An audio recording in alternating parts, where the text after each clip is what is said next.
touche pas à Dalifort li ko waral mooy dispositif sanitaire bi nga xamante ni moom lañ soxla en terme de matériel amu fa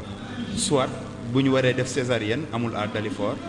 ñenn ñi pour def échographie muy en amont l'accouchement également amul benn disponibilité à moins que mu am des privés qui viennent à Dalifort pour def ko ci ay coûts yoo xamante ni ay coûts yu élevés la pour des populations yoo xamante ni elles sont assez vulnérables. Est-ce que amul benn négligence boo xamante ni la mairie amee na ko par rapport à la santé parce que bi nga faloog léegi nous sommes en 2025 et je pense que ni ñu bari ñu ngi gis ni que ni volet boobu noonu dafa xaw a traîner. Bon je pense que ça du négligence mais parce que xam nga àdduna man bi ma ñëwee dafa am lu ma fekk te ñëpp xam nañ actuellement donc collectivité territoriale li ñuy dund. Actuellement dans des difficultés financières yoo xam ni collectivité yëpp y a des communes yoo xam ne actuellement ñu ngi si ay arrêt rek 4 mois 5 mois sans salaire parce que sunu xaalis normalement bu ñu ko doon jot actuellement man je peux dire que ni l'état li ma amel mat na 400 millions Sénélec li ma amel rek mat na 250 millions 2023 fayul redevance 2024 2025 te pourtant facture courant bu nit fay sa kër 2,5 commune bi moo ko moom loolu la ñu war a delluwaat ci askan wi donc ñetti at a ngi nii Sénélec di téye suñu redevance ak yeneen ak yeneen ak yeneen actuellement fañ jëm mooy les mairies essayent ne seront plus essayent rentables wala les mairies dañuy dem vers la faillite si le mot est un peu gros malheureusement donc am na ren pour les subventions là ce sont très rares communes ñoo joxe subvention. La commune de Hann Bel-Air moo ëpp essayé bu budget foofu il a à plus de 5 milliards ça fait 2 ans mi ngi nii mënu ko joxe pour mu fay salaire bu mat sax c'est tout à fait un problème ñun suñu borom mi ñuy suturaal ci loolu moo tax suñu yéene li ñu amoon lu bëri mënuñu ko réaliser parce que bon le contexte économique essayé du pays aussi dafay répercuter parce que ñëpp xam nañ ni mairie démembrement état la donc lu xew ci kaw dafay wàcc ci suuf moo tax yéene bi ñu amoon au départ dafa ralentir sunu ambition dafa ralentir aussi sunu taux de réalisation. waaw su ma déggee léegi maa ngi dégg ngay wax côté blocage bi nga xamante ne mu ngi am fële ci kaw tey lan moo waral loolu noonu tey lu waral blocage bi quoi ba tey yenn chantier yi ngay bëgg a réaliser tey muy metti. waaw mais xam nga ñun chaque fois ni ma wax rek ñun démembrement état la. am na loo xam ni donc état moo koy alloué parce que y a des compétences transférées 9 compétences transférées même si nos compétences transférées sunu fonds de dotation yi nga xam ni moo war a intervenir ci éducation ci santé ci sport jeunesse culture et tout l'état ne donne que 25 millions 26 millions au grand maximum 30 millions te ñun boo xoolee li ñuy gérer ci éducation rek mën na 30 millions yeneen yi sont des ressources yoo xam ni propres à la commune mooy des taxes municipales wala mu nekk des impôts locaux loolu moo ñu permettre mais malheureusement au Sénégal ba léegi mécanisme c'est pas encore huilé parce que y a des impôts indirects yoo xam ne l'État moo koy collecté comme TRIMF képp ku am bulletin salaire boo xoolee dina am loo xam ne état da koy jël ci yow mais bu ko jël see day jaar impôt et domaine mais bu jaaree impôt et domaine ba pare après état soog ñu ko reverser ren on n'a pas reçu te loolu rek da doon mat 100 millions. si at yi yéen ko passé PACASEN bi dañuy éligible ñu ne ñu am ngeen PACASEN nangam PACASEN de 2024 on devait recevoir 92 millions amul benn commune ci Sénégal boo xam ne jot nga sa PACASEN loolu moo ñu doon permettre ñu def yenn investissement yi ren 2025 Dieu a fait que jot nañ sunu 73 millions par PACASEN donc loolu moo tax nag yenn travaux yi wala yenn chantiers yi nga xam ni ak lu ñu am yéene bi ak lu ñu am ambition bi duñ ko mën a def parce que on est un peu limité donc mais sant yàlla ba tey Dalifort ñu bëri xàmmewuñ sax ndax exactement on a des difficultés financières ou pas parce que agents yi ñu ngi liggéey ñun tamit lépp lu ñu mën a def ba sunu partenaires yi mën si jàpp ba benn gàpp du feeñ parce que aussi ñun faluñu ñu pour ñu fi nekk rek naan dëkk bi doxul c'est à nous d'aller chercher des solutions pour au moins soulager la souffrance des populations. D'accord mu mel ni Moustapha amul question ci santé bi ñu jàll ci poñ bi nga xamante ni pratiquement Ahmed dugg na ci muy finance bi ak investissement yi nga xamante ni mu ngi am au sein de la commune sama laaj mooy au-delà des partenaires externes yi nga xam ne ñu ngi liggéey ak mairie lu ci mel ni PACASEN lu ci mel ni Promoville lu ci mel ni le projet PG Senpa lu ci mel ni yeneen fonds comme FERA ndax mën na noo xam yan ñooy les projets structurants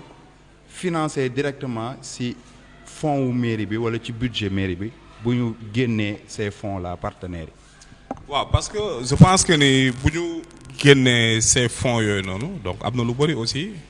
donc parce que les fonds là sont des fonds essentiels de la mairie encore une fois parce que maye wuñ ko wala nekkul mairie bu nekk rek ko bénéficier wu nga compétition la si xarañte mairie bi parce que lu mel ni projet PG Senpa ñaari communes ñoo si bénéficier wu dans le Sénégal mu doon projet pilote ça ne tombe pas du ciel ñëw rek tombé fii parce que am na lu ñu def ba mu war a taxaw mu dugg si biir essence commune bi toutes les réalisations aussi ont été guidées par la municipalité ñun ñooy def lii la ñuy def PG Senpa bras technique la et financé par la Banque mondiale ñun ñooy joxe suñu accord Banque mondiale essence mën ko réaliser tout ça dafa bokk si xarañtewu municipalité bi sinon on n'aura pas la confiance des bailleurs sinon donc notre technicien donc li ñu réaliser essence duñ ko def parce que notre problème au Sénégal c'est le faible taux d'exécution dans les projets dans les grands projets moo tax les bailleurs chaque fois dañ koy critiquer heureusement donc ñun on a su vraiment profiter de ça pour réaliser le maximum notamment je pense que ba tey des na parce que on a demandé des financements additionnels concernant PG Senpa mais li mairie bi réalisé lu bari donc maison de la jeunesse et de la femme à l'intégralité mairie bi saa yu ma ko financé ah commissariat bi ñu war a inaugurer très bientôt lépp mairie bi moo ko financé maternité essence bi ñu inauguré récemment à Darou Salam mais mairie bi moo ko financé terrain bi ñu war a defar terrain multifonctionnel bi ñu war a defar fii nii te marché bi ma kase ko 2 fois par mesure de prudence ak de transparence pour respecter les procédures de passation essence de marché plus de 100 et quelques millions mais mairie bi moo ko financé concernant FERA toutes les routes yi nekk ci commune en pavé pourtant FERA avait signé des conventions avec l'ensemble des collectivités territoriales mais tey ce sont les rares communes ngay dem fekk fa des réalisations moo tax même FERA ñoom bii pa bi ñuy dem seeti la Banque mondiale pour ñu am financement additionnel Dalifort la ñëw filmer dem yóbbu ko Dalifort lañ jaay parce que Dalifort vraiment y a de la matière am na qualité boo xam ni ñeneen ñi jox nañ leen ko peut-être ñu dugal ko feneen wala boo demee sur le terrain doo ko gis loolu aussi c'est l'occasion de remercier sunu équipe technique bi mais aussi c'est l'occasion aussi de remercier la maturité de cette population qui est de Dalifort waa FERA Dalifort la ñuy ndamoo ba ci seen réunion yi bu ñu demee sunu film la ñuy teg te am na ay communes yoo xam ne bénéficié nañu instant des milliards tey jii boo demee doo fa fekk xeer ba FERA day obligé jëlaat financement bi donc loolu aussi il est bon à ce que population bi xam ko que ni ça ne tombe pas du ciel FERA ñëwuñu rek di def rëdd non ça ne passe pas comme ça c'est à la mairie de faire les études lancer marché bi topp procédure bi instant ba mu jeex xam nga FERA lu mu ci am mu liggéey ñu décompté ko man ma signé daal dinañ leen fay lii mu dem FERA fay ko FERA loolu la ci am mi ngi mel ni benn banque bu toog fee ñu liggéey jaar lépp ci yoon na ko fayal kii mu fa fay loolu la ci FERA kon bu ñenn ñi instant di wax parce que dañoo xamul lu ñuy wax. est-ce que du tamit dañuy xaar ni la mairie a un budget boo xam ne dañ ko nattal il faut que impérativement ñoom de visu ñu gis ne que ni lii c'est un projet boo xamante ne mairie bi rek moo koy doxal. mais parce que sont pas ambitieux nit bu xalaatee noonu parce que c'est pas ambitieux man mun naay fayeeku donc 500 000 francs par weer mais bu ma yemee 500 000 francs rek cela veut dire que man je suis pas ambitieux war naa mën a dépenser 5 millions si weer bi boobu noonu te pourtant 500 000 francs lay fayeeku par weer mais de par sax xarañte donc si ngay outil yeneen ressources yi nga xam ni donc population wala ñi la yaakaar dina si mën a bénéficier wu donc ñiy xalaat loolu peut-être bon dañoo dundul dans le monde instant des finances wala xamuñu exactement donc naka lay gérer donc une entreprise ou bien des structures ou bien entités lu mel ni la municipalité. D'accord. Moustapha, vas-y. Bon, monsieur, moi j'ai une question à vous poser parce que man chaque matin chaque mois le matin tout le matin je me lève j'ai fait le tour de la commune te su ñu waxtee dëgg nag on a vu vos réalisations alhamdulilah dans l'ensemble bi ma question mooy fi mu nekk nii tem on tend vers la fin des mandats municipaux les tey nii tey lan mooy les défis qui restent à relever dans la commune. Bon man moom chaque fois dama koy wax rek man je me suis fixé sans des objectifs moi-même donc xaaruma ku may remercier wala quelque chose comme ça parce que bon rêve d'enfance la woon ma ne wax dëgg yàlla bëgg naa jëlee sama commune fii indi ko fële na leen bu subaa lu ma si fekk ma xam ne bénéfice la parce que moo tax je ne fais même pas de calcul politicien li mu war def essence je fais focus sur ça et li ma diggoon askan wi rek je veux une commune sans sable je veux une commune éclairée je veux une commune verte maa ngi si loolu suñu borom bi may suturaal chaque année ma def reboisement ren rek on a planté 1000 arbres donc éclairage bi foo dem si essence commune bi li ci des mooy améliorer cadre de vie mooy jardin public yi donc mécaniciens yi fekk 1 mois 2 mois on aura l'occasion donc ñoom ñu am benn site bi leen toute cette bande là ñu aménagé ko des espaces verts des parcours sportifs man c'est ça mais pas ay essayant wala leen politique politicienne parce que bon man sama objectif mooy satisfaire les populations bëgg faire de Dalifort la commune modèle faire de Dalifort commune bi nga xam ne moom la ñuy jaay sur le plan international c'est ça moom moo ak défi te suñu borom mi ñu si suturaal ba lu ñu laal rek suñu borom yombal ko.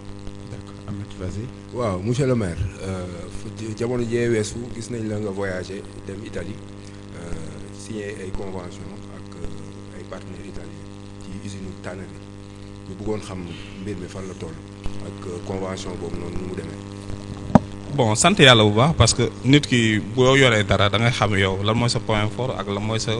point faible Dalifort dafa fekk ni Sogas fi la nekk saa yu ñu reyee nag ba terre bi fii lay nekk ñu gis ni lii potentiel la commune bi ça peut faire bénéficier du Sénégal beaucoup d'opportunités parce que à l'état brut lañ ko doon exporter alors que mën nañ ko transformer fii donc jaay sans génne c'est des produits finis mu créer des milliers et des milliers d'emplois si lañ monté sans le projet avec les partenaires italiens ñu signé convention ba ñoom fan yi ñëw na fi étude rencontré nañ ma yóbbu la ñu rencontré le ministère de l'élevage et de l'agriculture actuellement def nañ étude bi semaine passée envoyé nañ ma convention bi je l'ai transféré au ministre malheureusement il était en voyage maa ngi moom war nañ gisee ci fin de semaine bi pour ñu tomber ban jour le italien yi di ñëw wala ñun ñu dem pour signer officialiser ñu xool ban site lañ koy def le projet avance à grands pas dem na sax ba état bi parce que aussi démembrement état la am na foo xam ni peut-être dina échapper la municipalité mais c'est pour l'intérêt du Sénégal mais aussi c'est pour l'intérêt de la commune quel que soit alpha ak fu ñu ko mën a nekk commune moo si bénéficier parce que c'était la commune qui est le porteur du projet donc vraiment donc loolu moom dañ ci sant suñu baax a baax et puis ñu sant aussi le gouvernement bi nga xam ni donc ils sont très sensibles par rapport à ça parce que ñoom bu ñu gisee sax chaque fois dañuy saluer le fait que ñun on a cet esprit républicain là ñun Sénégal rek moom moo ñu ñor ko. D'accord monsieur le maire xam naa damay rétrograder rek dellu siwaat ci fa ma ne woon xëy na Moustapha yaram wee tàng mu dem ci projection yi ma dellu siwaat ci budget bi ma ne woon parce que si je ne me trompe pas voté nañ budget bi il y a quelques semaines wala quelques mois yàggul dara plus d'1 milliard la commune bu Dalifort am ci ay prévisions te ñu gis ni que ni 2/3 budget bi ñu ngi ko dédié au fonctionnement te benn tiers bi pratiquement mooy dem ci investissement est-ce que loolu dina amal njariñ askan wi bu dee liy dugg yëpp dañ koy def ci li nga xamante ni ay fonctionnement la au lieu que ñu privilégier les investissements. waaw mais man je pense que ni tey loolu am na même bi ñuy dem conseil municipal am na ñu poser question boobu je les renvoie juste ñu dem xoolee budget Sénégal ça se passe comme ça parce que État dans un premier temps régulateur social la État n'est pas là, la mairie n'est pas là pour faire des bénéfices. La mairie est là pour satisfaire la demande sociale. La mairie est là pour satisfaire les besoins de la population. Donc moo tax kuy xalaat ni investissement yi da nga war def nii comme ça mu jur la lii parce que nekkoo ci posture état en général ñi ko doon wax tey jii nii sunu frères yi ñëw au pouvoir bi ñu nekk opposition loolu lañu doon wax mais les réalités sont du pouvoir tey ñoom seen budget bi ñu def nii plus de 70% est consacré au fonctionnement moins de 30% ñoo nekk investissement état dafa am nu muy doxee parce que état est là pour réguler mais pas état capitaliste bi nga xam ne day xool nu mu def nu mu gën a nootee population bi pour état essence def ay bénéfices pour parce que on a une population très diminuée te ñun boo xoolee donc année yii nii li ñu réaliser ci investissement moo ëpp suñu budget sax que suñu budget essence de fonctionnement de par nos partenaires sont des financements extra c'est pas des financements yi nga xam ne mi ngi ci biir essence budget bi comme on a cette possibilité là suñu borom may nañu carnet d'adresse boobu noonu pourquoi ne pas faire essence yi bénéficier à la commune des Dalifort tey foo dem infrastructure yi mi ngi évoluer et pourtant le budget ne le sent pas mais le budget lu mu gën a accompagner la population ci sociale ci culture ci éducation ci santé les domaines de compétences donc on est en train de le réussir donc bu ñu jëlee foofu étude bi rek mën nañ juum donc analyse bi parce que lii ñëw ci extra moo ëpp fuuf li nga xam ne moo feeñ ci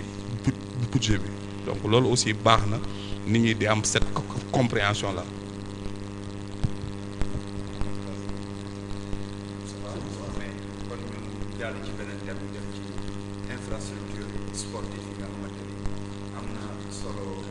bi je pense que biñ ci njëkk a démarré wala ñaar yi ñu ciy njëkk a démarré mooy terrain multifonctionnel bi nga xam ne mu ngi nekk fii en face de la mairie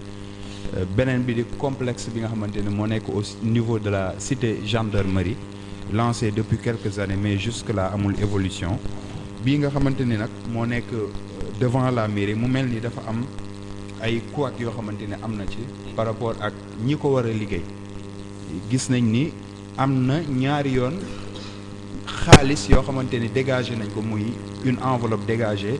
pour ñu liggéey travaux yooyu mais day mel ni saa su nekk rek du am ay jéego yoo xamante ni da ciy am te su ma juumul conseil bii weesu am na leneen lu ñu dégagé waat pour le terrain alors que ñaari yële na le exécuté wuñ ko loolu lan nga ciy mën a indi ay leeral pour ay mbiicoog mbaaloo leerul seen bopp. waaw je pense que ça merci beaucoup pour cette question là parce que ñu bëri dañuy jaawale gis nga budget lu ñu budgétiser après ñu ngi koy justifier ci compte de gestion bi compte de gestion bi mooy wane lan lañ exécuter ci budget bi li ñu budgétiser woon parce que li ñu budget cela veut pas dire que ni budgétiser nañ ko dañ ko war a utiliser ci at boobu noonu li ñu budgétiser woon ci at yii di ñëw pour terrain ba tey moom la ñuy reporter waat mais l'argent utiliser woon ko li ñu ci utiliser mooy malheureusement je touche du bois peut-être foofu moo nekk sunu nattu mooy sunu cat terrain bi parce que boo xoolee marché yi ñu lancé yëpp projet yi ñu lancé projet bi rek projet terrain bi rek moo ci wane lenteur bi moo tax dañ koy sant yàlla comme lépp mi ngi dox ba benn rek moo ci nekk quoi te tey bu ñu ci reproché peut-être notre exigence wala notre exigence sur les procédures essentielles de passation moo tax sax mu egg fii parce que dañ ne li ñu yor ñun moomuñu ko c'est l'argent des contribuables il y a un cahier de charge bi nga xam ne entreprise bi ñu koy jox marché bi loolu daf siy nekk malheureusement dañ naan préférence locale mais préférence locale tey jii moo ñu jural lii ñu ne dañuy jox suñu entreprise yi nekk Sénégal man je ne contrôle pas les marchés publics l'entreprise ne contrôle pas les marchés publics ARD ñoo fi nekk ak DCMP sont les polices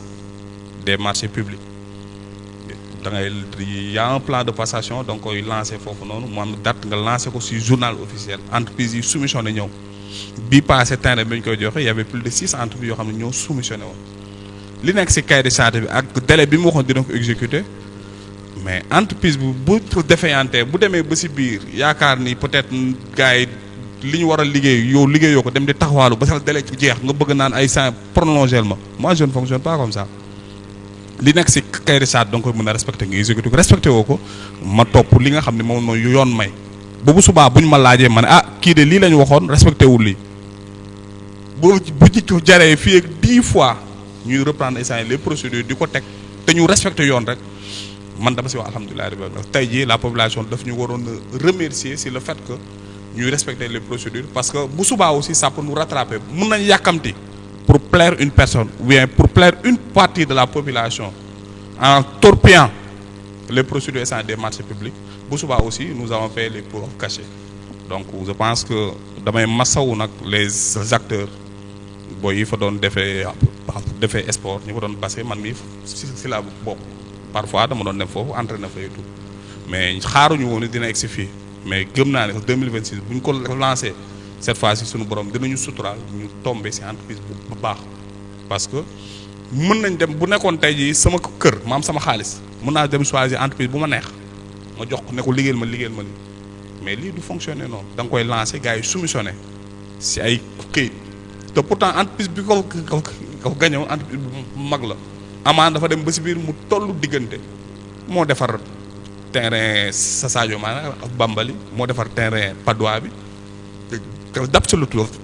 ku nekk mën a def recherche bi pour xam entreprise bi ban entreprise la pour dire que lépp dañ ko tegoon si yoon mais malheureusement il n'a pas respecté les procédures il n'a pas respecté kay di sa li mu wax man tamit vraiment je ne barine pas avec ça donc dugalaat nañ ko si budget bi dañuy lancé waat marché bi ku sa wërsëg nekk mais exigence bi ñu waroon def yow dañ koy def avant ñuy arrêté marché bi dañu woo ARD moo fi nekk technicien wu les collectivités territoriales yi nekk ci région de Dakar ARD bi mu ñëwee def rapport am signé ne moom monsieur le maire arrêté le marché bi nga lancé waat ko c'est juste benn avis pour nous conforter ci suñu décision bi ñu nekkoon ginnaaw les codes de contrôle ñoom ñoo ñu ci fekk ci ñun dañuy wax alhamdulilah rabbil alamin la population nag informer leen rek moom la ñu mën parce que di leen massaw aussi parce que xaar bi yàgg na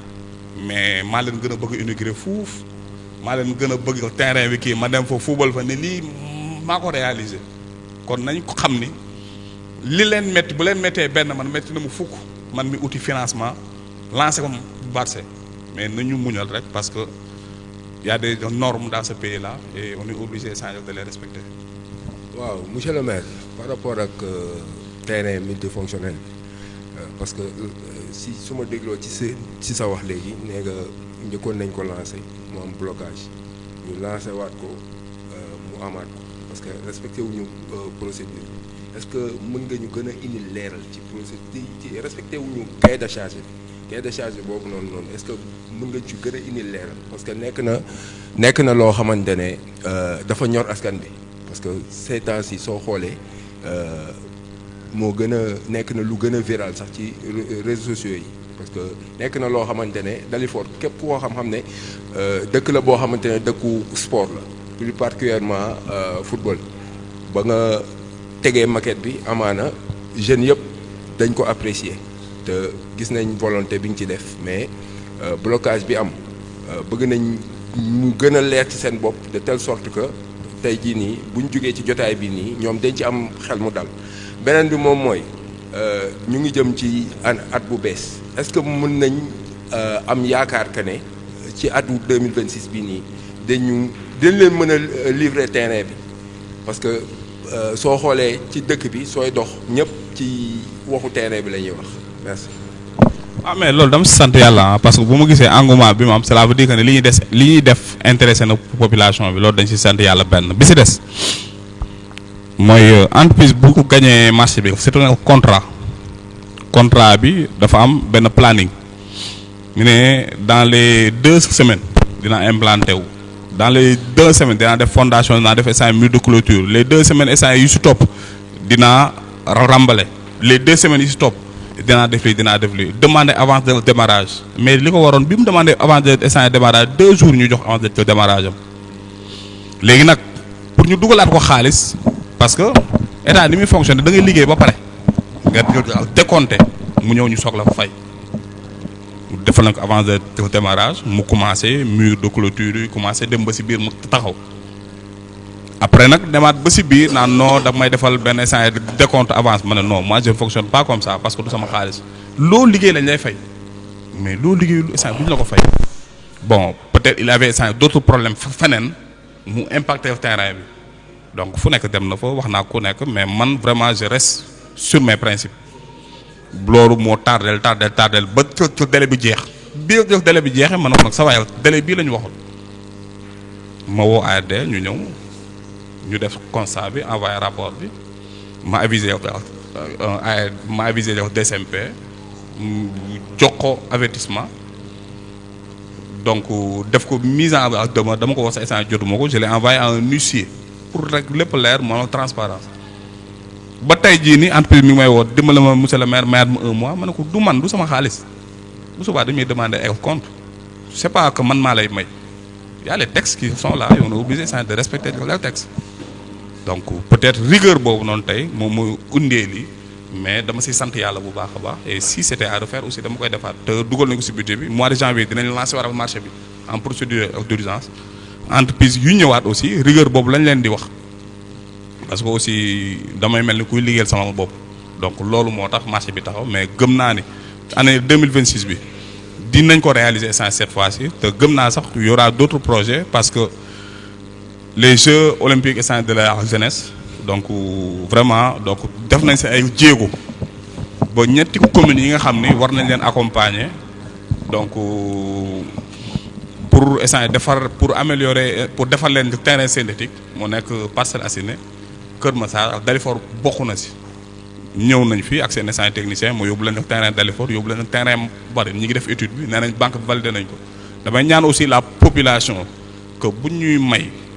te lii c'est urgent Jeux olympiques ñëpp xam ne 2026 la na population bi xam ne aussi lii lu ñëpp bëggoon la tey ñu def ay jéego ba mu ñëwee centre Dalifort nañ ko accueillir à bras le corps 3 mois ñu réaliser une infrastructure sportive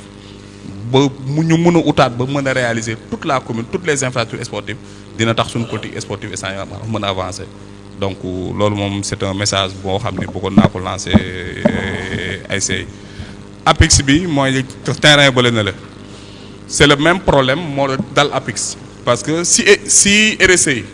boo xoolee ñi loon yow terre bi yëpp tey bi ñuy réunion sax problème bi ñëwaat na dañu waroon may ko terrain ak basket may ko ginnaaw raay may ko terre bi ba Kër Massar tey amul benn terrain boo xam ne pare na parce que malheureusement entreprise bi jël na avance de démarrage bi lekk na ko mënu eggale man semaine passée woo naa leen ne leen est-ce que du ngeen ma ko jox la commune bi eggale ko ñu ne ma non comme commencé nañ ko te banque mondiale dafay bañ ñoom dinañ lancer waat marché bi pour mën ko eggale donc di masawu rek population bi que ni ñaar yooyu rek mu am blocage si ba ñu fi nekkee ba léegi te benn bi sont des partenaires APIX mais bi si des bii nii mooy projet bu commune bi mës a lancé mu am retard mais dañ leen si masawu aussi c'est pas une raison mais aussi c'est pas de notre faute aussi il est bon à ce que population bi ñu xam lan moo nekk suñu faute ak lan moo nekkul suñu faute. waaw la njóobeen laa la njóob waaw sànq yaa ko wax la rigueur dans la gestion des communes mais man dafa am chaque fois lu ma bëgg kay def mooy quand vous parlez de la transparence dem nga def nga le lancement officiel pour le terrain mais tey les populations chaque fois comme ni ñuy wax ni ñoom ñu toog il se pose des questions pourquoi terrain bi am un retard mais vous aussi à votre niveau est-ce que tey war a woon def benn communication boo xam ne en dehors de tey nii en avant pour ñoom ñu gën a xam effectivement lan moo tax ce retard est-ce que am na une communication entre vous et la population. man terrain bi sensibilité moo tax. même bi muy tënk procédure bi yëpp dañu association bi fa nekk ñu koy wax ARJEF suñu réunion de suivi yëpp ARJEF est représenté ba si marché bi ba si marché bi biñ koy tëj entreprise bi ñoom la mujjee waxal ku naan Sadibou moom la mujjee waxal donc pour dire que ni lépp dañuy associer ça à la population moo tax on n'a pas jugé nécessaire de trop di ci communiquer parce que kon dafa mel ni dafa am leneen lu ñuy nëbb ñoom xam nañ waa ARJEF xam nañ toutes les informations. moo tax bon ma leen di masawu sax ñenn ñi sax ñu ngi leen di traité essence de politique yaakaar ni man dañ may jàppale mais wax dëgg te yàlla rek tax ñoom moom la ñuy def parce que amuñu benn intérêt di défendre loo xam ne ñoom amuñu si 1 franc au contraire ay techniciens lañ xam seen liggéey di ko def di jël seen xalaat ak seen xam-xam ak seen temps ñoom mu ndaw nekk na ba Touba ñu war ko réunion mu bàyyi foofu dagg paas ñëw toog assister réunion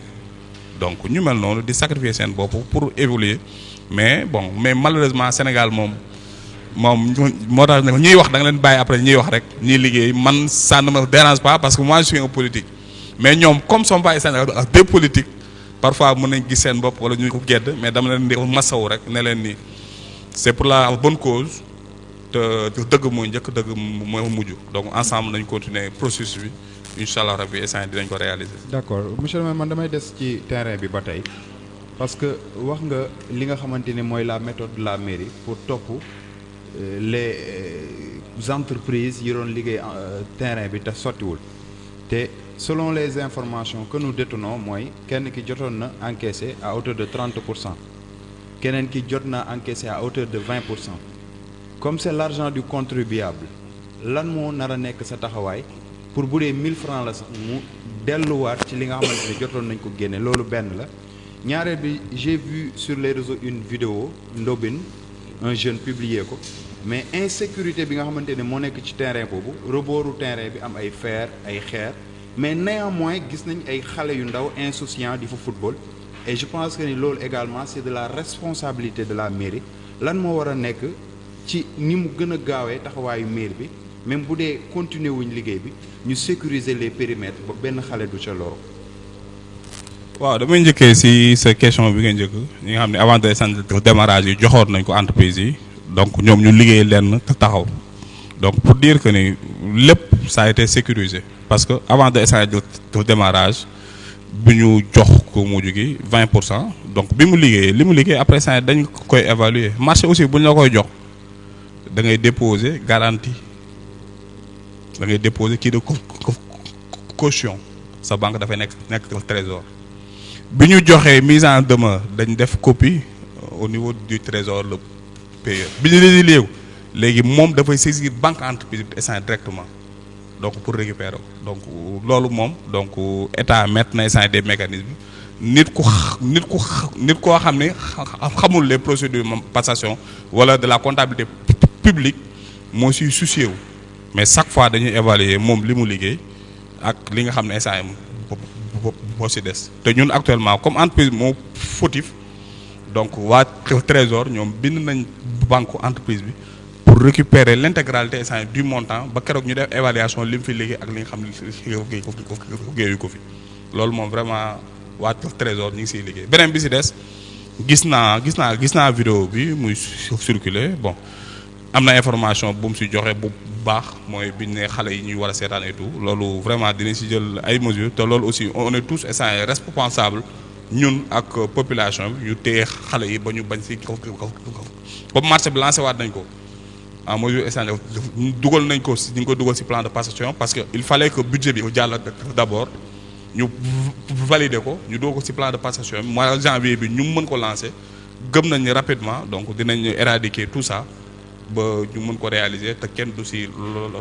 ci am lu la metti. waaw monsieur le maire par rapport ak appel d'offre bi mooy lancement kii projet terrain multifonctionnel parce que nee nañ njëkk nañ ko lancer. kii bi waa ji gagné marché bi démarrer travaux yi mu am blocage ñu résilier contrat bi keneen tamit mu nekk une deuxième fois est-ce que bu ñuy lancer waat marché bi pour cette fois-ci est-ce que duñu xoolaat tey ku ñu koy jox bu baax a baax ñu bañ a privilégier expertise locale bi quoi même bu dee dañuy jéggaani sax ñu dem def ko de telle sorte que pour cette fois-ci nii ci année 2026 bi yàlla def ñu projet bi mën a réaliser wu quoi.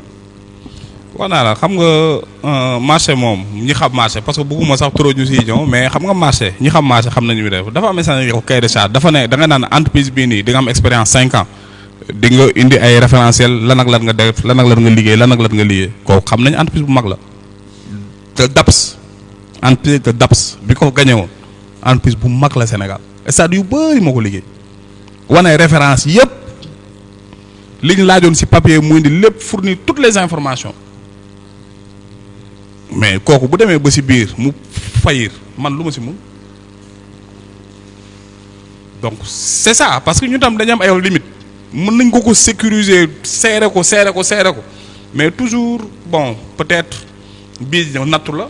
mais parfois il y a des brebis galeuses yoo xam ne ñooy dugg ci marché public te maîtriser wuñ ko li ñu mënaat mooy ñu gën a serrewaat lancer ko te malheureusement dañ koy publier journal officiel entrepreneur bu ko neex da ngay toog sa kër da ngay jëndi cahier de charge bi ñu ñëw déposer mais après par rapport à nos exigences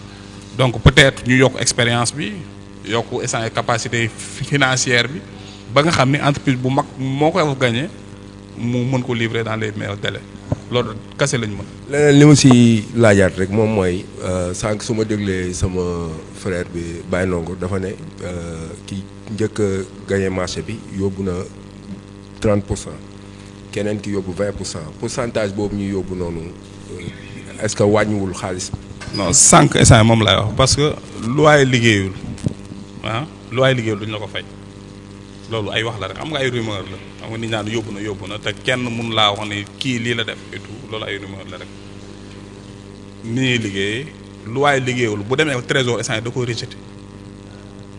marché public da ngay liggéey nga def décompté li nga décompté bu ñëwee dañ ko fay gis ne kii liggéey na lii ñu évaluer ko ñu fa fay la ça se passe comme ça kenn yow da ngay liggéey ba pare ñu soog la fay waaw kii liggéey ba pare instant ñu soog la fay kooku nan lay mën a yóbbee xaalis mais aussi une chose aussi est sûre tey nag bi ñu koy commencé ñoom mel woon nii tey certes am na ay dépenses yoo xam ni ñoom liggéey nañ ko loolu fay nañ leen ko mais cela ne veut pas dire que ni tey 50% kon tey bu ñu nee 30% ak 20% kon yóbbu na 50% te tey marché bi ñu koy lancé c'était 126 millions te pourtant bi ñuy budgétiser waat 100 millions la ñu budgétiser cela veut dire que ni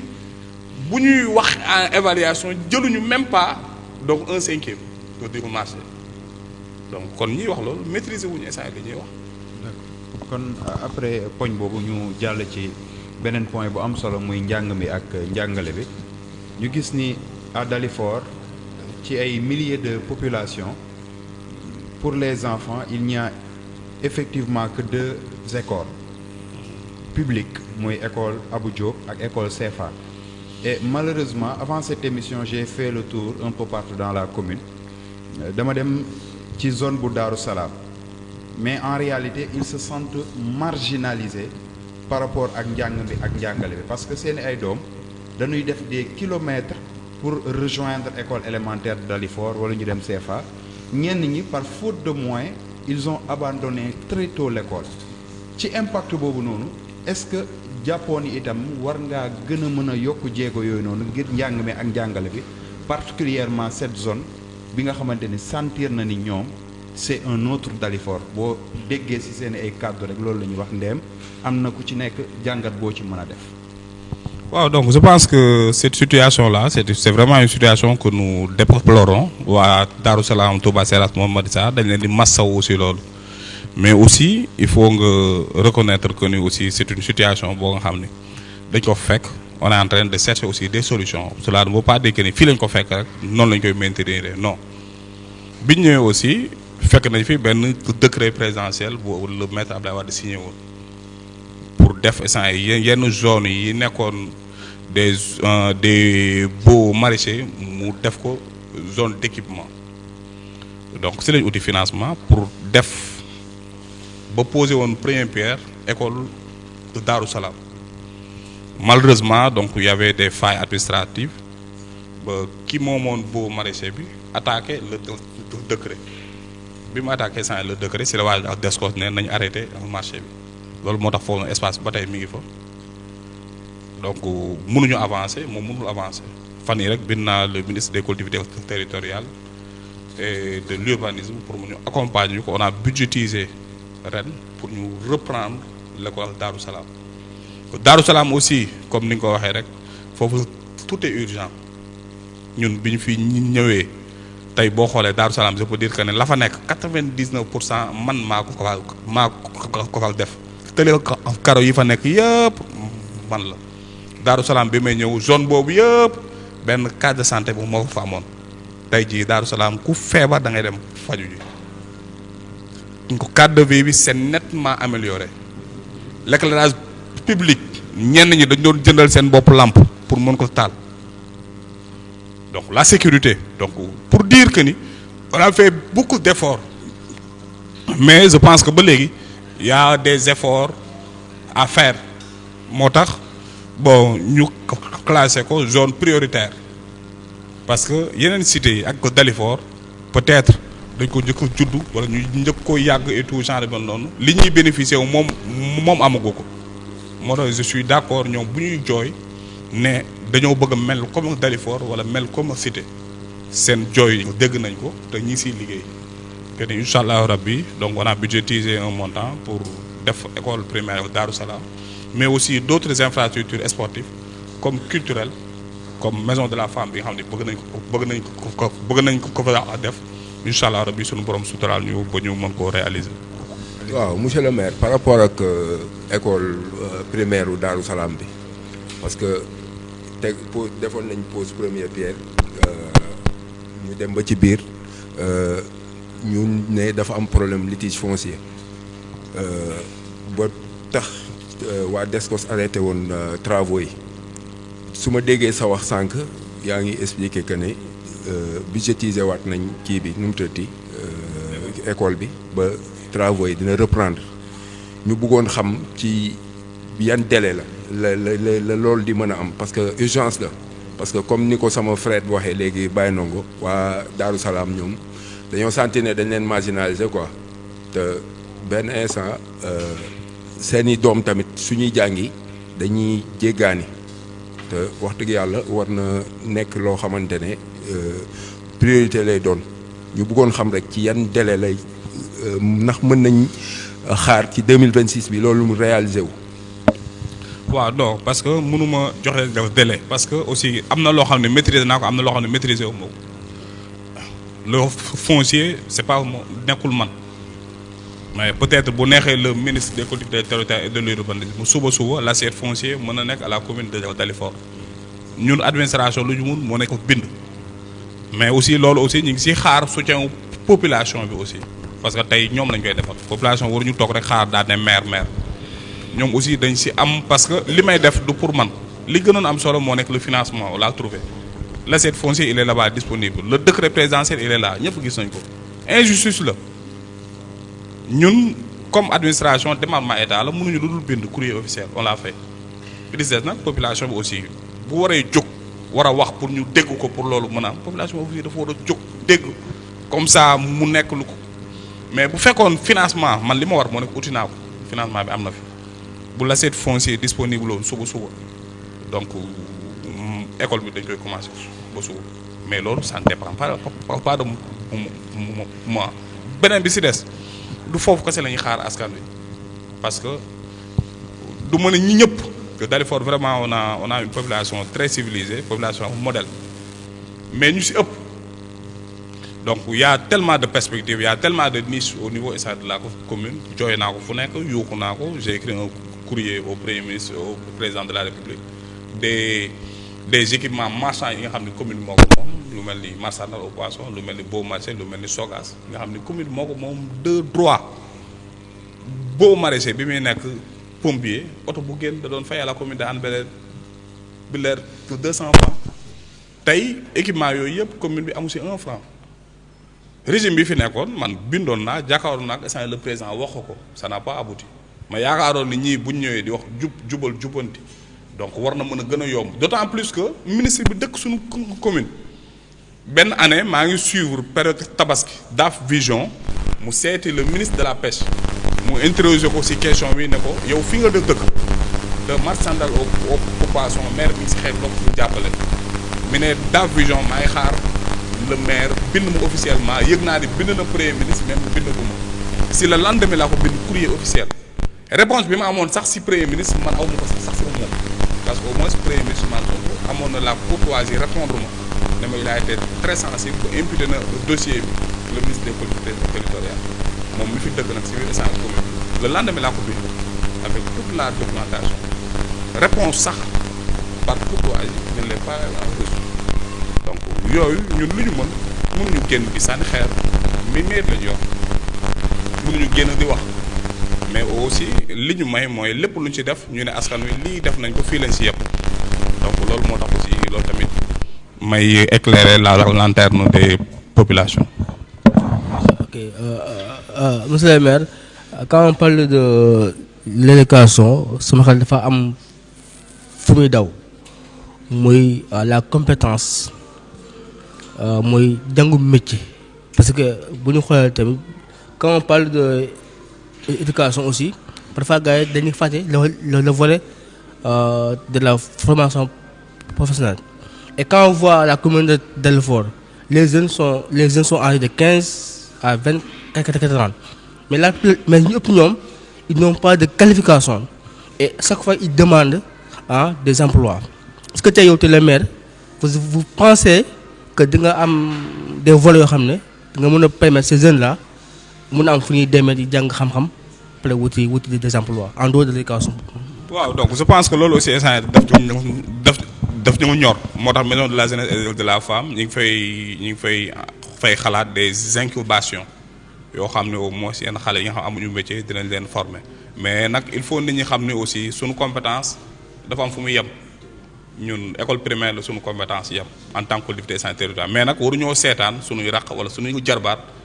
ñu war a am des bourses pour ay études supérieures ñu leen di seetaan moo tax chaque année ville de Pikine dañuy appuyer ay jeunes ñu am des bourses pour mën a eggale seen étude ñi ngi signé aussi des conventions ak ay écoles yoo xam ne mi ngi permettre ay doomu Dalifort di si jàng mais li ñu dénk dañ siy sant yàlla bu baax a baax parce que Dalifort école primaire chaque at dans le département de Pikine bu résultat yi ko génnee les écoles primaires de Dalifort sont premières dans le département de Pikine ren notre CM moo génn premier dans le département de Pikine c'est ay résultats donc parce que lu bëri ñu ngi koy def mi ngi leen di doter de kits scolaires ñu ngi def la promotion de l'excellence ñu ngi encourager xale yi ñu ngi encourager enseignants yi donc loolu moo nekk suñu rôle mais leneen li aussi vraiment on est en train d'y réfléchir pour voir des partenaires ñu accompagner les formations de métier yi nga xam ne au moins tey moo nekk moom la nit ñi gën a soxla. d'accord man damay dellusiwaat ci njàng mi ba tey mooy fii Moustapha daanelee rek au-delà de l'élémentaire ñu gis ni que à Dalifort il y a un CM te ku fi amee BFM fi ngay demee lycée soit da ngay dem à Limamoulaye LPA wala les lycées yi nga xamante ni ñoo nekk au niveau du département de Pikine et nous savons tous que ni loolu yëpp ay charges yu métti la pour les parents muy le transport la restauration ak leneen loo xamante ni mooy tegu seen kaw et il y a quelques années dafa am loo defoon promesse de campagne ndéem du sa compétence mais da nga waxoon askan wi que la ville de Pikine dina tabax benn lycée et parlant de la ville de Pikine yow yaa ngi fa y a l'honorable député Awa Niang mu nga fa di première adjointe au maire am na yeneen conseillers également yi fa nekk par rapport à cette promesse qui n'est toujours pas tenue lan moo nar a nekk sa taxawaay parce que tamit c'est une doléance te Olof Ndiaye nee na dige bor la. waaw foofu dañ siy sant yàlla bu baax a baax parce que lépp liñ si waxoon wala taxawaay buñ si amoon tey la gën a yokku parce que loolu manque la ñëpp xam nañ ni sunu doom yi dañu sonn moo tax ville de Pikine en tant que conseiller ñu plaidé woon ba on avait budgétisé à hauteur de 1,5 milliard si budget ville de Pikine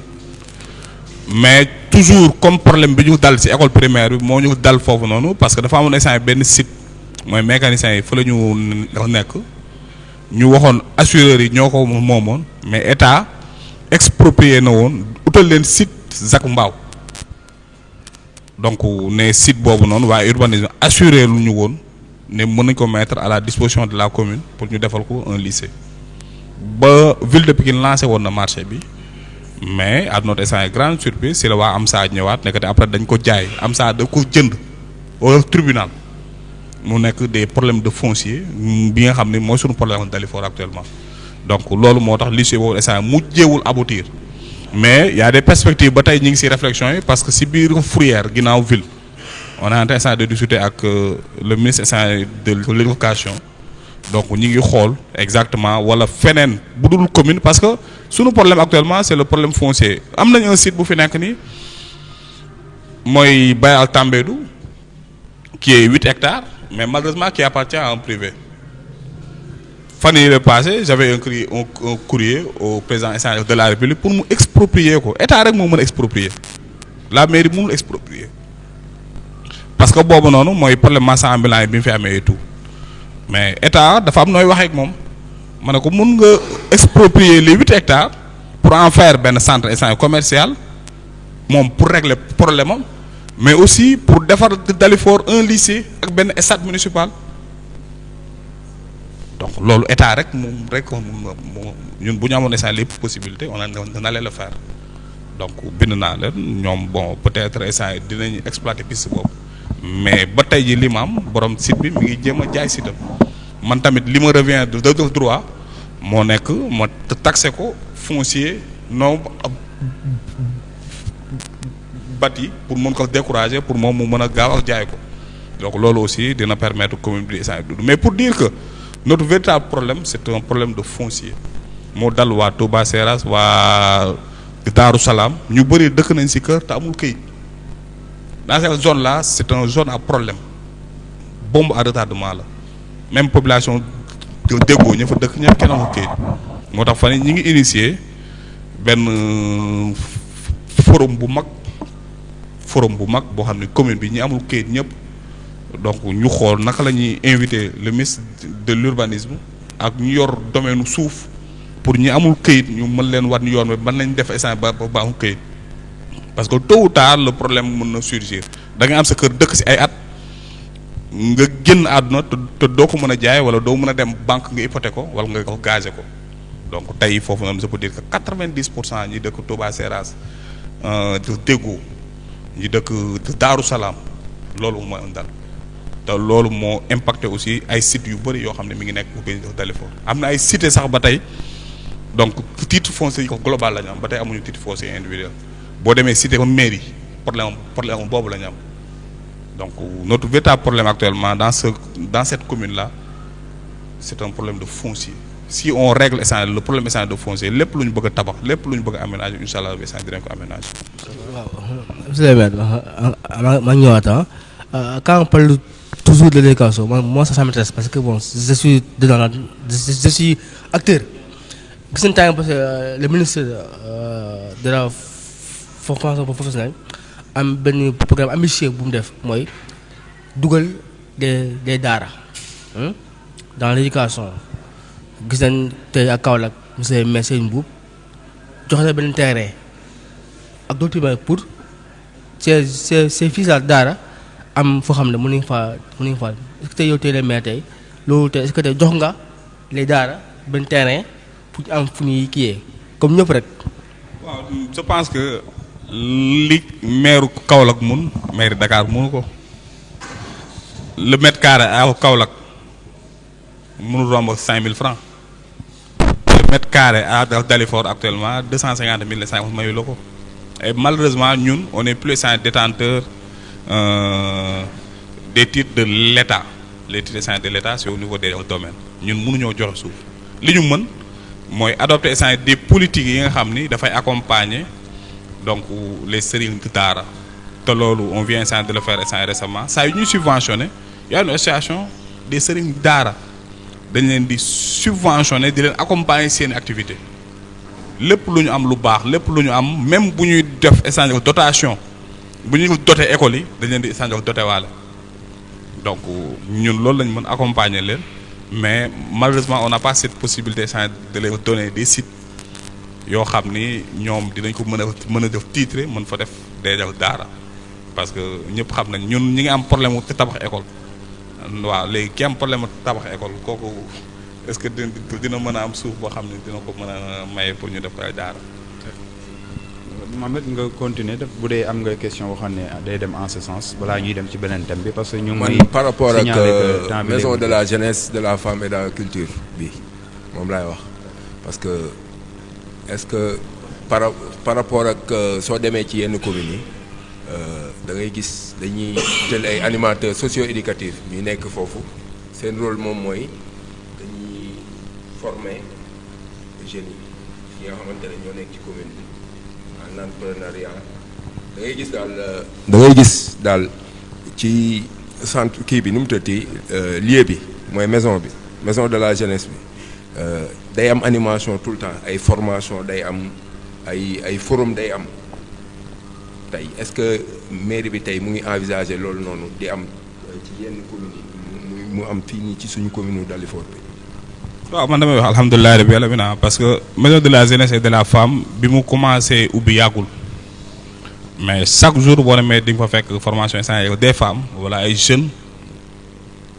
wala si bépp corps essentiel de métier parce que aussi foofu nekkul juste pour formation y a aussi les acteurs culturels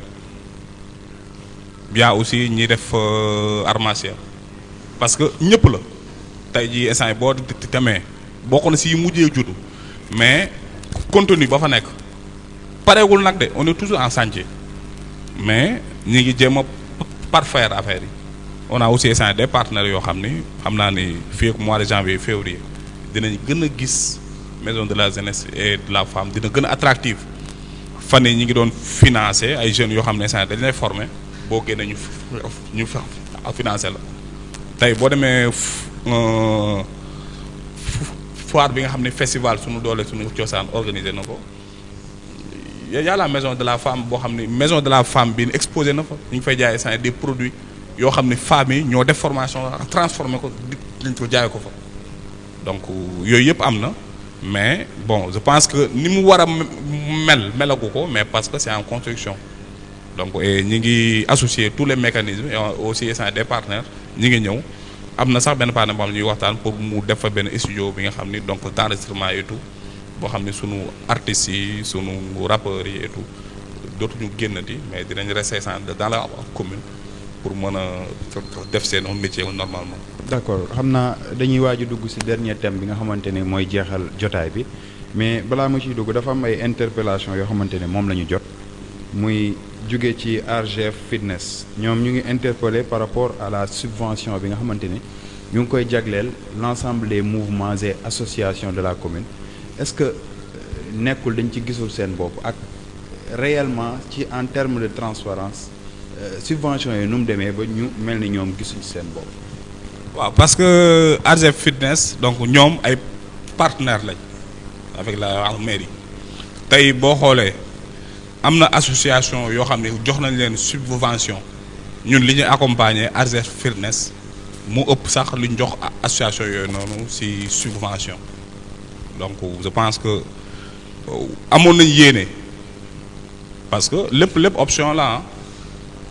parce que am na ñoo xam ne bu ñu leen joxee subvention pare nañ ci ñoom mais am na ñoo xam ne chaque activité donc bu ko mairie bi yéegee la mairie est là pour les accompagner donc loolu c'était benn option loolu beneen option bi mooy ren ñëpp xam nañ dëkk bi instant ni mu mel donc subvention yi donc on l'a reçu tardivement te boo xoolee festival yi fi nekk yëpp on l'a organisé ci biir subvention bi ñu bëri dañu yaakaar ne subvention aux ASC donc ASC ko kese la mais y a le volet culture y a le volet social y a le volet sportif tey Dalifort ren je peux dire que ni benn festival kese la ñu accompagner wu te boobu malheureusement fi mu tombé woon c'était au mois d'avril mais yeneen festival yi fi nekk yëpp donc ci subvention boobu noonu la ñu comp pour ku ci nekk ñu jox la dafa dem nag ba enveloppe bi li mu waroon couvrir attanu ko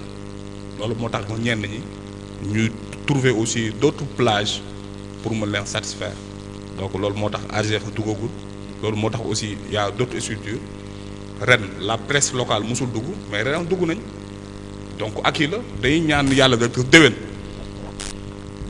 donc RGF dugg beneen structure essentielle dugg parce que aussi donc bu ñu fi nekkee nekkuñu fi pour kenn kese pour ñu ñëpp lañ fi nekkal mais aussi am na lu fi nekkoon te ñooñu aussi mënuñu leen tëb di dugal ñeneen donc je pense que ni loolu moo waral seen absence mais vraiment ñi ngi saluer seen taxawaay ci commune bu baax a baax te ñoom tam xam nañu lépp lu ñu nekk ñun mosuñu leen seetaan. waaw monsieur le maire par rapport ak RGF Fitness dama am lu mu ci bëgg a yokk rek parce que AG Fitness dafa nekk benn association boo xamante ne ñoo ngi ko créé depuis 2017 muy yëngatu ci wàllu fitness te képp ku xam fitness xam ne fitness dafa nekk loo xamante ne luy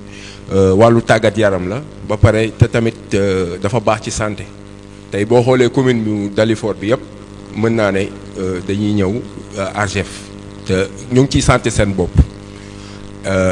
ñu ma lay laaj rek ne la est-ce que parce que bii jàll na fii ak subvention yi di ñëw ndax mën nañ xaar AGF Fitness jot subvention waaw. beneen bi moom mooy am na beneen association tamit bu ñu naan DAF football club fan yii passé daje nañ ba soo xoolee ñoom wàllu zone 10 bi bokk nañ ci ñi nga xamante ne ñoo ko porté woon nga àndoon ci di leen accompagner ba tey ñu am zone ba zone 10 mën a taxaw ba jouer deuxième année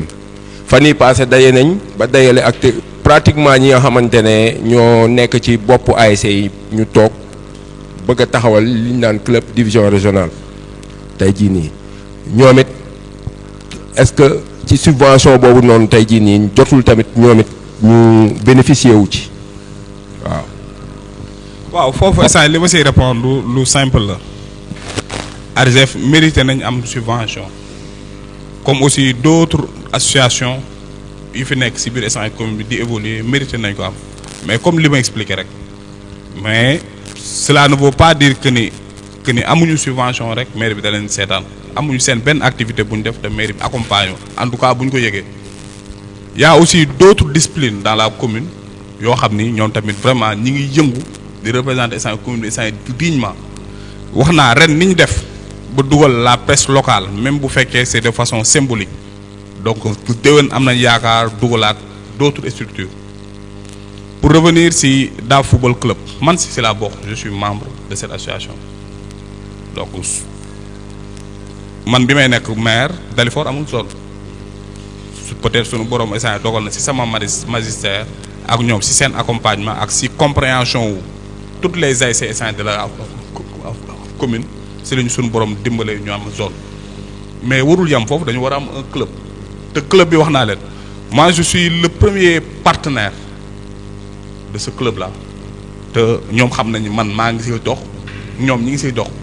mais ku si nekk rek yaa ngi jouer sa rôle tey jii bis bu ñu demoon ba club bi taxaw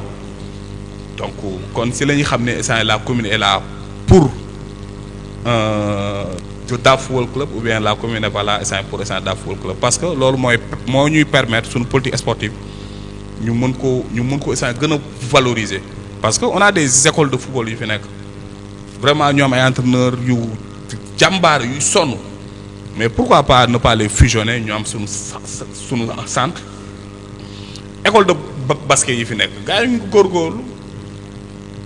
mais normalement dañu war a am centre ba bu subaa ñu am équipe nationale ñu am fa benn doomu Dalifort aussi bien si football bi aussi bien si basket bi comme sunu borom ni ñu defalee champion du monde kickboxing nekk doomu Dalifort di entraîner si maison de la jeunesse et de la femme donc yooyu aussi sont des disciplines yoo xam ni c'est bon ñu tenir en compte pour dire que ni fàttewuñu benn discipline ñëpp on les est ñu ngi leen di accompagner si ni ñu mën a DAF football club ren donc amuñ subvention mais bële passé bi may jox subvention joxoon naa leen subvention ba ñu organiser fi activité mais situation bi ni mu ñëwee rek donc ñun noonu la ñuy fonctionner par rapport aussi à la disponibilité bi nga xam moo fi nekk. Monsieur le maire dañuy jeexal ndax Omar mu ngi may def signe muy l'équipe technique qui est derrière damay dem ci projet bi nga xamante ni yéen a ngi koy aménager au niveau de la cité Hacienda muy l'espace vert et comme j'ai l'habitude de le dire lépp loo xamante ni dafa soxal askan wi rek c'est important pour tout le monde li ma lay interpeller mooy par rapport à la transparence ci marché yi d'aucuns se pose la question à savoir kan moom entreprise Senet bi nga xamante ne actuellement ñoom ñooy exécuter le marché nee nañ ndax monsieur le maire jaarale na marché bi fi mu ko war a jaarale parce que li ñuy wax dans les groupes WhatsApp di ko waxtaanee ci yenn barab bi penc bi mooy l'entreprise Senet ki ko moom sa proche la ku la jege la est-ce que monsieur le maire day jël marché yi di ko jox ay njegeñaaleem wala ay xaritam wala ay mbokkam est-ce que en réalité noonu la demee ci projet boobu noonu. pour mu leer une bonne fois pour toutes. ouais monsieur le maire weex na dung damaa weex dung de mais nag sant yàlla quand même parce que aussi lii sant tribune la bu ma permettre ñu ko leeral les espaces publics yi ñuy aménagé c'est réalisé par le projet PG Sympa projet PG Sympa nee naa leen bras technique wu mairie bi la amul benn projet bu mairie bi lancé parce que ñun on a notre division passation installation des marchés même bu fekkee am na samay projet yoo xam am nañ entreprise dama ne leen man lépp lu ma lancé dimbal leen ma bu si kenn dugg képp ku bokk ak man mais marché bële c'est pas moi c'est pas la mairie qui a lancé le marché là encore une fois. ki ko moom tamit du sa mbokk. non déglu ma wax la man tey nit ki lu mu lancé wul amoo si contrôle ba naan kii nga ko jox wala kële nga ko jox aw ma si benn pouvoir ne joxal diw wala joxal diw li nekk si mairie bi sax man ma am na dogal contrôler ña fa nekk parce que maa leen fa teg aw ma sax benn pouvoir ne leen jox leen kii parce que c'est encadré par les procédures de marché public boobu noonu projet PG Sympa donc qui est géré par des techniciens logés au niveau du ministère de l'environnement ñoom ñoo lancé marché bi te marché bi ñu koy lancé ci plan de passation ministère de l'environnement la nekk waa maire daa am kattan dem ci ministère de l'environnement ne leen jox leen ak sama jarbaat wala ak sama doomu marché man maa ngi ñaan yàlla sama doom sama jarbaat nekk chef d'entreprise boobu subaa marché bu ñu teg Sénégal ñoom ñu dem soumissionné loolu je pense que dafa waroon nekk fierté tey ñu bëri ñu nekk doomu Dalifort ñu ne ah doomu Dalifort de suñu borom sutaal na ko mu am xam-xam am ingéniosité ba dañuy lancer marché au niveau du ministère mu dem soumissionné ko gagné marché bi ñëw réaliser ko à Dalifort donc tey ñun moom lay ñaan ñu si bëri ñu ngi may solliciter naan ma. Monsieur le maire, je pense que là je ne suis pas satisfait de ta question de ta réponse li tax aw ma satisfaction mooy. Transparence la ñu wax. et dès que y a conflit d'intérêt rek je pense que ni li war a am par rapport au contrôle dina manquer ci suivi bi comme ni mu la dalee ci terrain bi ki koy liggéey nga mën a jël ay daan teg ko si même bu dee soumissionné woo marché bi mais PG Sympa yow yaa wax que ni c'est un bras technique de la mairie est-ce que c'est très normal tamit ki nga xamante ne même bu dee daa jaar PG Sympa mu am lien de parenté ak monsieur le maire de Dalifort un projet pour Dalifort et dans Dalifort.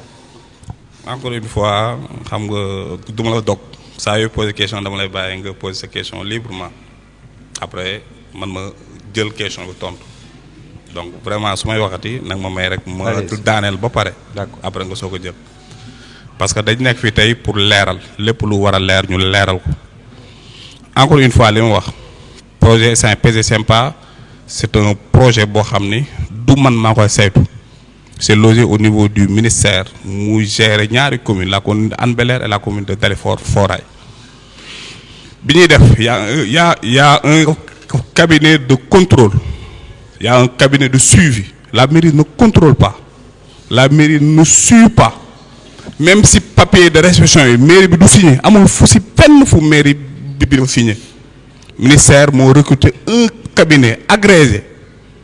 parce que c'est financé par la Banque mondiale ku si nekk dañ lay laaj instant cabinet bi même pour ñu accepter instant cabinet bi dañ lay laaj CV ñan ñoo composé cabinet bi ñan ñoo war a contrôler donc loolu c'est pas du ay affaire kii moo ma neex kii moo ma neex PG Sympa lancé marché bi sénégalais yëpp soumissionné suñu borom def donc benn doomu Dalifort malheureusement peut-être malheuram mooy sama jarbaat la malheuram mooy jàng na bi mu war a jàngee malheuram mooy c'est un jeune chef d'entreprise dëkk Dalifort ñu ne warul am possibilité ñu lancer benn projet au niveau du ministère mu dem soumissionner war ko réaliser tey jii je m'attendais à ce que bu fekkoon réalisation yi baaxul ñu ne kii kat vraiment dañ ko c'est du favoritisme wala bu fekkoon sax lam fa liggéey baaxul ñu ne kii kat dañ ko jàppal tànk mais li si am solo mooy malheureusement fa ñuy àttee Sénégal duñ fa àttee moo tax dëkk bi neex a diriger moo tax dëkk bi instant naqaree wax parce que ñi war a di dégg du ñu dégg ñi war a wax aussi du ñu wax et malheureusement mu loolu moom moo ñu dal loolu moo taxoon dem na ba si Sénégal après kenn xàmmeetul kan moo baax ak kan moo bon dem na ba Sénégal am noo xam ne da ngay am possibilité jënd oto mais doo ko ñemee jënd parce que da ngay yor oto bu rafet sax ñu ne kii sàcc la da ngay sol mbubb bu rafet ñu ne kii day xaalis bi essence genre yoon noonu dem na ba gor ñëpp ñu yàq leen loolu moo ñu dal moo tax actuellement barke bi fi suñu borom defoon sax dafa mel ne lu bëri dafa commencé wàññeeku parce que soxodante bi ñaanante bi c'est vrai mun nga bokk ak nit classe wala nga bokk ak nit génération suñu borom suturaal ko mu egg benn niveau bu mën a réaliser affaire yow réaliser woo mais sant si yàlla suñu borom ma joxe tey jii bu corps de contrôle ñëwoon di laaj man kenn du ma laaj moi je suis blanc comme neige contrôlé wu ma joxe mu marché aw ma si benn décision donc nag loolu nag man même su ma ko bëggoon retirer mënu ma ko sax retirer ce serait dommage ce serait regrettable de porter des jugements fallacieux sur vraiment benn koo xam ne loolu man dama waroon jàpp fierté la te ndeysaan mu réaliser ko ak beaucoup d'amour ak ay jël ay booyu jeunes Dalifort ñu réaliser le projet ça devait être cette fierté là comme Sénégal ni mu war a créer des champions donc vraiment foofu moom loolu laa amoon pour essayer lu ko si tontu. mu mel ni Omar mu ngi may wax ni temps yu dafa jeex xam naa dinañ amaat yeneen occasion le maire est là il est disponible suñu soxlaa waxtaan ak moom dinañ fëggaat ay buntam waxtaan pour Dalifort Foirail nga may ma loolu rek Moustapha ma bàyyi la ngeen tàggoo yéen ñi nga xamante ni yéen laa bokkaloon jotaay bi en tout cas di amaan mbégte bu baax a baax sekk leen ñu waxtaan ak maire bi nga xamante ni mooy ndawu Dalifort pour ñu waxtaanee li nga xamante ni moo mën a gindi ñëpp Mohamed ma bàyyi la nga tàggatoo. waaw en tout cas jotaay bi macha allah waxtaan bi am na solo trop lépp li nga xamante ne lëndëmoon na monsieur le maire leeral na ko ñu ngi koy remercier bu baax ci nim ñu dalalee fii nii leeral mbir mi waxtaan ak askanam parce que loolu moom mooy li nga xamante ne moom moo ko war waaw. li si des moom mooy dama lay remercier it Baye Ndongo ci invitation bi ñu invité ci jotaay yu mel nii parce que jotaay yu mel nii jotaay yu am solo la di remercier Moustapha tamit di remercier la presse locale bi yëpp di remercier cabinet maire yi nga xamante ne ñoom ñoo assisté tamit lii nii di remercier équipe DAF Plus bi nga xamante ne ñoom ñoo ma yebal di remercier sama famille di remercier am di jàmm yëpp waaw di wax jaajëf rek. di sant ñëpp di gërëm ñëpp. waaw alhamdulilah on a fini mais rek man moom je remercie d'abord ñi nga xam ne ils sont les hommes de l'ombre ndax tey techniciens yi tey bu fi néewtoon yaakaar naa ne lambañ na ñaaw quoi donc les hommes de l'ombre on vous remercie quoi nga remercie bu baax effectivement bon man moom je suis content de faire cette émission avec monsieur le maire avec mon confrère Ndongo Fall parce que dans toll foo xam ne la transparence c'est dafa am da importante te boo nekk rek dans les bureaux rek di ubbi rek te gënoo wax les gens ne comprennent pas donc on est content ci émission là daam ndongo rek moo ma dagg mais garaaw mais amoon naa benn émission boo xam ne benn kii boo xam ne question boo xam ne ñëpp ñu ngi koy laaj mais garaaw waaw nu mu jëm 2027 monsieur le maire vous êtes encore jeune 2026 non 2027 2027 waaw les maires vous êtes encore jeune ndax da ngay sampat candidat wala déet allez-y monsieur le maire c'est une question importante aussi. bon man je pense que comme ni may wax rek moi je ne fais pas de fixation si ay poste mandat ou bien quelque chose comme ça dama jàpp ne ni ma fi toogee donc ku mu yeewul ci àdduna dootoo yeewu parce que dafa am ku fi nekkoon suñu borom jëlee ko fi suñu borom teg ma fi man dew moon élection bi ma koy remplacer donc damaa jàpp ni aussi man li war a nekk sama cër ma xam lan moo ma fi teg que ni suñu borom moo ma fi teg temps bi ñu ma may pour ma liggéey ko ma liggéey je ne fais pas de fixation 2027 yàlla rek moo xam ndax dinaa ko fekkee ndax instant du ma ko fekkee mais li may ñaan suñu borom mooy sama yéene si Dalifort mu may ma kàttan may ma possibilité lu ma ko eggalee man sama objectif dama koy tënk si ay réalisation si yéene mais pas sur des échéances électorales tey jii yàlla rek moo xamaa lay am instant de 2027 sax mën na ñëw est-ce que sax ku leen ne sax 2027 élection instant dina am parce que je seul sais parce que temps yi maa ngi dégg ni y a un problème au sommet lu nekk ñu ngi koy wax mais même bu amee ak bu amul man je ne fais pas de fixation si ay élection wala si ay poste wala quelque chose comme ça mais li may def focus mooy si li ma dig askan wi te gëm naa ne fii ak instant 2025 du ma ne lépp dinaa ko réaliser mais une bonne partie bëgg naa ko réaliser ba 2027 nag bu ñu fa eggee lu situation bi laaj rek incha allah rabi ñu jox ko. kon monsieur le maire ñu bàyyi la nga tàggatoo waale bu dee tamit am na loo xamante ni amoon nga yéene wax ci te amuñu woon occasion dikk ci nga def ko bu ko defee daal di tàggatoo waale. waaw damay santaat encore une fois la population de Dalifort Foirail surtout la jeunesse. Il y a une bonne partie de la jeunesse qui sont très responsables très conscientes. Fan yi damay bàyyi ba guddi minuit 1h du matin ma dox ay axes yu bëri. C'est l'occasion aussi de saluer les jeunes des cités eaux et forêts tey si seen engagement citoyen seen engagement républicain engagement patriote bale nañ seen mbedd bu mu rafet ñu peinture ko ñu décorer ko. Les jeunes de la cité marine aussi la même chose tey boo demee cité gendarmerie à travers une association mais da ngay kontaan donc maa ngi gis aussi yeneen quartiers yi ñu ngi commencé organiser wu donc je pense que c'est dans cette dynamique là qu'on doit se mettre ñun ñëpp ñu xam ni dëkk bi mairie kese mënu ko defar donc le délégué de quartier kese mënu ko defar le bàjjon gox kese saa mënu ko defar ku si nekk loolu suñu borom suturaal avant nga naan lan la mairie bi war a def yow da nga war a wane yow lan nga war a def d'abord avant mairie bi di ñëw ni ma cité foofu noonu mun naa citer d'autres zones yoo xam ni vraiment y a des jeunes très responsables nga xam ni chaque jour ñi ngi xalaat ñi ngi def des propositions parce que loolu la ñuy xaar ci ñoom sont des forces de proposition les jeunes et ñun on est là pour lépp lu ñu proposer donc dans le cadre de bien faire ñu def ko beneen bi donc c'est l'occasion aussi de féliciter la population de Dalifort Foirail nga xam ni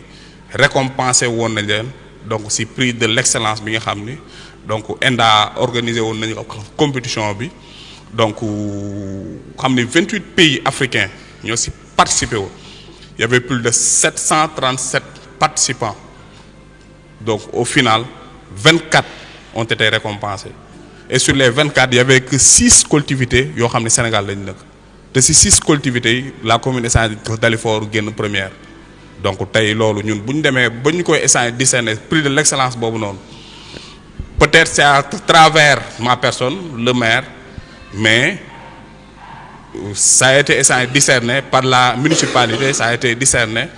population de Dalifort ñi nga xam ni projet boo teg mu avancé population bi ñoo nekk jàppale bu avancé donc xel mu dal boo am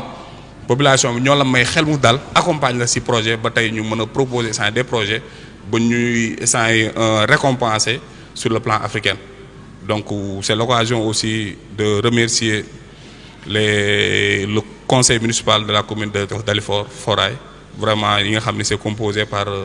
de grands responsables des républicains ñu bëgg Dalifort c'est l'occasion aussi de remercier tous les agents municipaux sans exception mais aussi di sant sunu waajur yi ñi nga xam ni tey ji amaana te Dalifort tey bu egsee fii ba ñu mën a waxtaan ci lii nii dafa am ñu ko téye ak démb ba tey te tey am te moo tax ñun nag ñuy bay sunu waar boobu subaa ñu ba ñoo fàtte ba sunu rax yi bu ñëwee fekk fi lekk boo xam ni donc dinañ yóbbu Dalifort donc défi bi dinañ ko bottali vraiment loolu laa amoon pour tëjee di wax essence bonne et heureuse année par anticipation parce que je ne sais pas si on aura encore essence l'occasion ñu gisantewaat ñu ñaanal at bi ñu jëm yàlla na dàq at bi ñu romb bépp projet bu ñu si sumb yàlla nañ suñu borom dimbali ba ñu mottali kooku jàmm ak salaam donc di leen sant bu baax ñi ma bokkal plateau bi bàyyi Ndongo Fall di sant Mouhamed di sant sëñ Moustapha di sant vraiment toute la presse locale mais mention spéciale aussi à Ndioba vraiment si ouverture d'esprit am parce que lii moom dong laa ko doon defal exclusivité ren c'est lui-même proposition si moom la jóge mu ne maire certes man maa fi njëkk mais man kese nekkuma fi da ngaa wax njaboot dinañ inviter toute la presse locale donc ñu waxtaane émission bi tey mënoon na xëcc ni man dong la te kon bu boobaa dañ ko koy nangul parce que daaw moom kese lañ ko defal daaw ji aussi moom kese lañ ko defal ba si subvention bi nii donc man je suis comme ça je suis très transparent donc daf ma ne maire même de façon symbolique la presse locale même boo ñu tolloole sax nga tolloo ñu mais il faut faire donc benn geste donc bu ñàkkoon ki ñaan amaana du ko wax te peut-être la presse locale ñoom xamuñu moom ban rôle essentiel la si jouer c'est l'occasion aussi essentielle de le dire merci beaucoup Omar Ndioba Sow. merci beaucoup monsieur le maire ñu lay sant bu baax di la gërëm may sant également ñi nga xamante ni ñoom la bokkaloon jotaay bi di Mohamed Diongo bi nekk DAF Plus ak mon frère Moustapha Ndiaye di am mbégte bu baax bokk ak yéen jotaay bi di la beral cant ak ngërëm monsieur le maire Mamadou Mbengue Baye Diop moom lañ doon dalal muy le maire de la commune de Dalifort Foirail waxtaanee ko ci sama ndorteelu kaddu. at bu nekk buy jeex dañuy def face aux populations de Dalifort Foirail waxtaan ci poñ yi nga xamante ni jàpp nañ ni war nañ ko mën a partager ak ñoom ndax ñoom dañuy ne ci ay barab yu fasantikoo du ñu am accès directement di fëgg ci bureau maire occasion yi la ñuy nekk seeni ay ndaw ay questions yu ñu am préoccupation yi ñu am ñu transmettre ko ñu jox ko ki nga xamante ni mooy le maire mu tontu ko si et je pense que ni vous avez été satisfait par rapport aux réponses du maire di amaan mbégte bu baax di ko sant ci disponibilité am ouverture am ak yaatalam di sant cabinet am ak mboolem membre yi nga xamante ni jàpp nañ si particulièrement la cellule communication te bu ma tuddee ma sœur Diana rek dinaa tudd ñëpp di sant également tous les organes de presse yi nekk fii au sein de la commune DAF Plus DAF TV ak Yoro Baye Daaf ak Yoro Daaf Plus Daaf TV ñëpp ñi nga xamante ni ñu ngi fi en tout cas di am mbégte bu baax a baax di leen santaat di leen gërëm ci teewlu wi di leen jox dig daje beneen yoon mais balaa loolu di leen souhaiter comme monsieur le maire nu mu ko waxee une bonne et heureuse année ci at bu bees bi nga xamante ni moom la ñuy dugg am na ay activités yu des ak sunu cosaan sunu doole ñu ngi prévoir ay activités ci fin d'année bi ba 31 décembre ñu ànd ak monsieur le maire ak toutes les autorités de la commune dem taal suñu ay pétard dem def suñu ay rassemblement en tout cas pour wane que ni Dalifort Foirail benn bopp la kenn mënu ko xar ñaar di leen sant bu baax di leen gërëm jërë ngeen jëf